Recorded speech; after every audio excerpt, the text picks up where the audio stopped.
नमस्कार प्रेक्षकांनो, ठरलं तर मग मालिकेच्या आजच्या म्हणजेच 20 जूनच्या भागात आपल्याला एक जबरदस्त असा ट्विस्ट पाहायला मिळणार आहे. पण त्याआधी जर तुम्ही माझ्या चॅनलवर नवीन असाल तर चॅनलला प्लीज सबस्क्राईब करा. आता आपण पाहतो की सायली व अर्जुन त्या कोल्हापूरमधल्या चांदेकर ज्वेलर्सकडे आलेले असतात. तो अब्दुल चांदेकर आता त्या दागिन्याचा तुकडा चेक करतो व असं म्हणतो, येस, हॉलमार्क तरी आमचंच आहे, CJK 95. CJK म्हणजे चांदेकर ज्वेलर्स कोल्हापूर आणि 95 म्हणजे 95 साली हा दागिना आमच्याकडे घडवून आणला आहे. तर अर्जुन म्हणतो, ग्रेट, मग हा दागिना कोणी विकत घेतला आहे याचा रेकॉर्ड असेलच ना तुमच्याकडे. तर अब्दुल असं म्हणतो, ॲक्च्युली तेव्हा डिजिटल रेकॉर्ड्स नसायचे, रजिस्टरमध्ये सगळं हाताने लिहिलं जायचं. आता 95चं रजिस्टर आमच्याकडे असेल, पण त्यात या सगळ्या दागिन्यांचे डिटेल्स असतील की नाही हे सांगू शकत नाही. तर सायली म्हणते, आम्हाला ना ते रेकॉर्ड्स बघायला मिळतील का?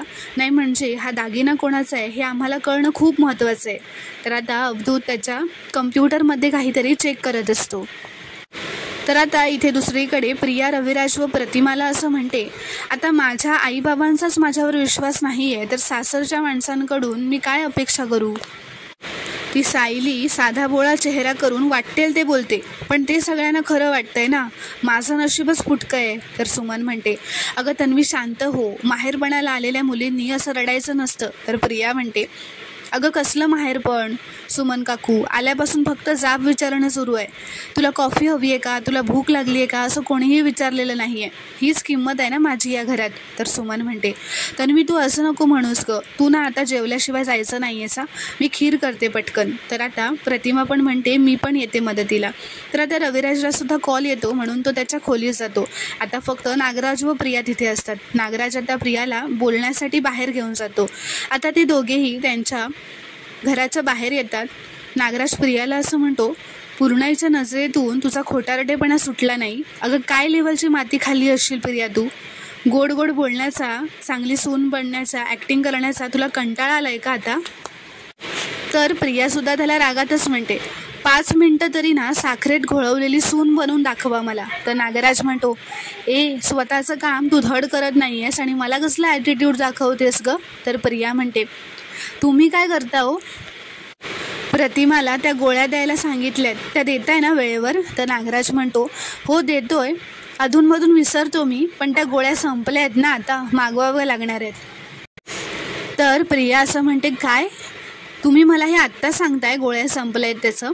प्रतिमाच्या मेंदूवरचं ते जळमट आहे ना, ते वाढवत ठेवायचं आहे आणि ते वाढवत ठेवायचं असेल ना त्यासाठी रेग्युलरली गोळ्या देणं गरजेचं आहे तिला, माहिती आहे ना तुम्हाला?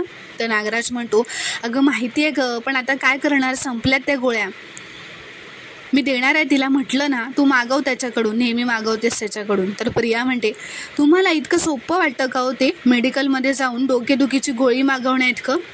आता काय करायचं ना ते मी बघून घेईन. असं म्हणत आता ती त्या व्यक्तीला फोन करते ज्याच्याकडून ती नेहमी त्या गोळ्या मागवते व ती आता त्याला असं म्हणते की तू मला ज्या गोळ्या देतोस ना, हो त्याच गोळ्या ज्या मेंदू एकदम स्लो काम करायला लागतं, ज्या गोळ्यांमुळे ती म्हणते, हो त्याच गोळ्या ज्यामुळे मेंदू एकदम स्लो काम करायला लागतो, त्याच गोळ्या मला हव्यात, पैसे मिळतील तुला.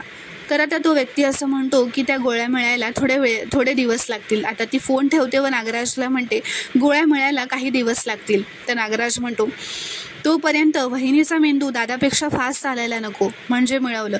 तर आता इथे दुसरीकडे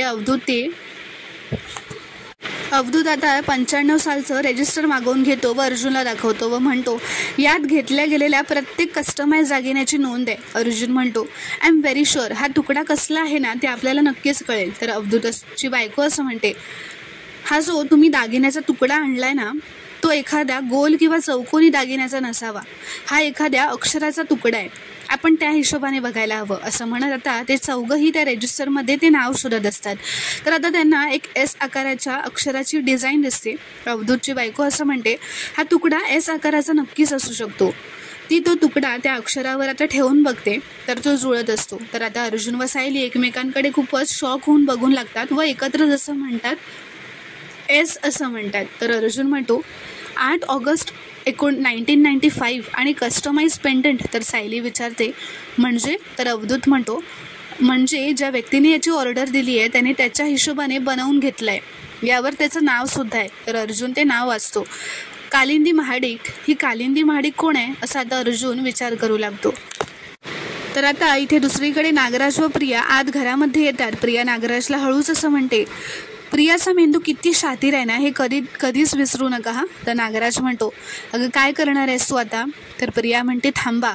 व ती आता प्रतिमाचा फोन तिथे डायनिंग टेबलवर ठेवलेला असतो. ती आता प्रतिमाचा फोन घेते व तिच्या फोनवरून पूर्णाजीला असा मेसेज करते की, पूर्णाई, तुम्ही माझ्या तन्वीबद्दल जे बोललात ते मला अजिबात आवडलं नाही. तिच्यावर खोटारडेपणाचे आरोप करणं बंद करा, नाहीतर मी तिला कायमची माहेरी घेऊन जाईन.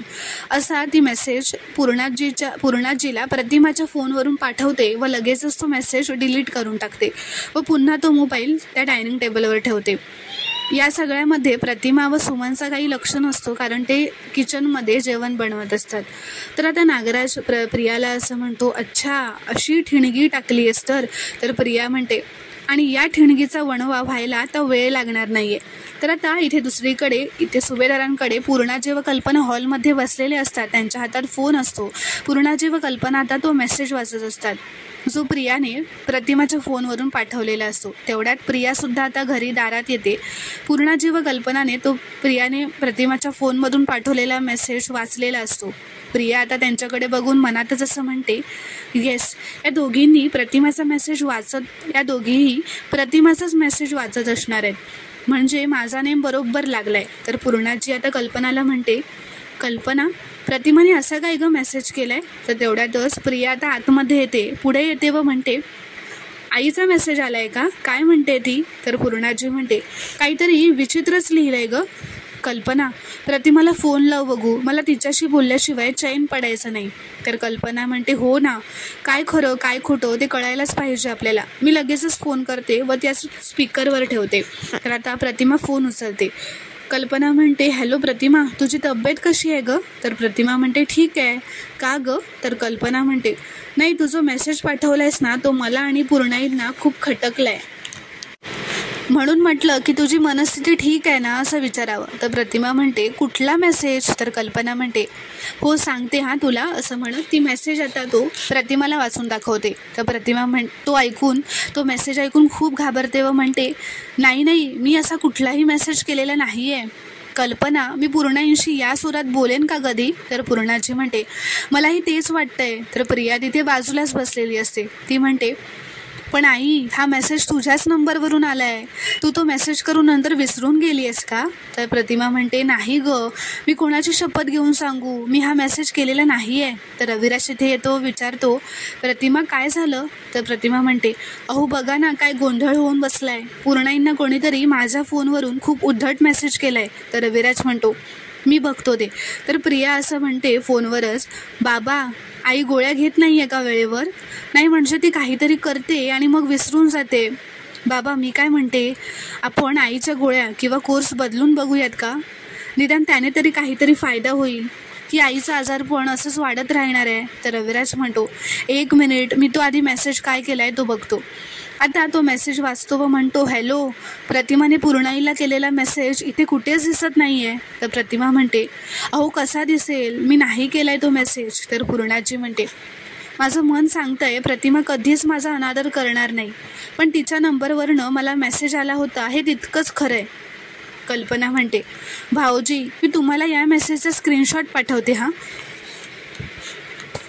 ती म्हणते, भाऊजी मी पाठवलाय बघा. तर प्रतिमा व रविराज आता तो स्क्रीनशॉट बघतात. प्रतिमा म्हणते, नाही, अशक्य आहे. तर आता इथे दुसरीकडे अर्जुन, सायली व चैतन्य त्यांच्या खोलीत असतात. अर्जुन म्हणतो, हा खूप मेजर ब्रेक थ्रू आहे. आत्तापर्यंत आपल्याला फक्त डाऊट होता की ते पेंडंट साक्षीचं असेल. आता कन्फर्म झालं आहे, हा त्याच डिझाईनचं पेंडंट आहे, हे नक्की साक्षीचंच असणार. तर सायली म्हणते, ते पेंडंट साक्षीने विकत घेतलं याचा काही पुरावा मिळाला असताना तर जरा मदत झाली असती.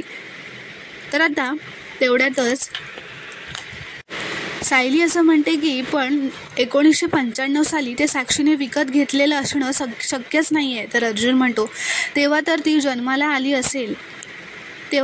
नुकती जन्माला आली असेल, पण चांदेकर ज्वेलर्सकडून ते पेंडंट विकत घेणारी ती बाई, तिचं नाव पण जरा वेगळंच आहे. तर सायली म्हणते, त्या बाईने ते पेंडंट साक्षीला भेट म्हणून दिले असेल का? आणि तसं जर असेल तर त्या बाईचा आणि साक्षीचा काय संबंध आहे? तर अर्जुन म्हणतो, आणि त्या बाईचा कोल्हापूरशी काय कनेक्शन आहे, काय कनेक्शन असेल, असा आता हे दोघंही विचार करत असतात. चैतन्य म्हणतो, काहीतरी संबंध नक्कीच असेल, नाहीतर अशी सोन्याची गोष्ट का कोणी कोणाला गिफ्ट करेल.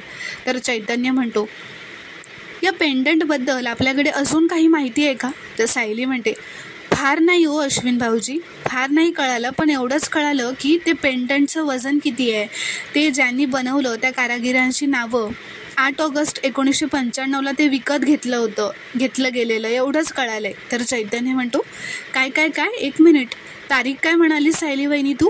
तर सायली म्हणते 8 ऑगस्ट 1995. तर अर्जुन म्हणतो, अरे हो, तू इतका शॉक का झालायस पण. तर चैतन्य म्हणतो, अरे ही साक्षीची बर्थ डेट आहे. तर अर्जुन व सायली खूपच शॉक होतात हे ऐकून. अर्जुन म्हणतो, व्हॉट. सायलीसुद्धा म्हणते, काय. आता त्या दोघांच्या चेहऱ्यावर खूपच धक्का बसलेला असतो. तर प्रेक्षकांनो, आता पुढील भागात काय घडणार हे पाहणं खूपच रोमांचक ठरणार आहे. व्हिडिओ पूर्ण बघितल्याबद्दल धन्यवाद. व्हिडिओ आवडल्यास कॉमेंटमध्ये नक्की कळवा व चॅनलला प्लीज सबस्क्राईब करा.